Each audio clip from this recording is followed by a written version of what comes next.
मैं आपकी खिदमत में अर्ज़ करूँगा, जो कि असरार मख्फिया में से बड़ी आम चीज़ है और बड़ा आसान है।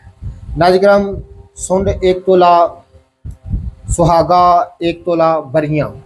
सुहागे को बरियाँ करने के बाद आपने वज़न करना है 1 तोला, और सोडा 6 माशा, सोडा बाइकारब यानी मीठा सोडा 6 माशा, और नमक स्याह जो है वो 1 तोला, और हेंग हीरा खालिस आपने लेनी है 1 तोला।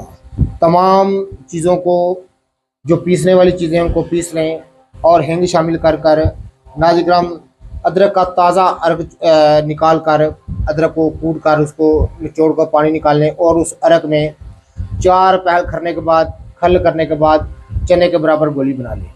1 गोली सुबह, 1 गोली शाम को इस्तेमाल करने से नाज़िम दर्द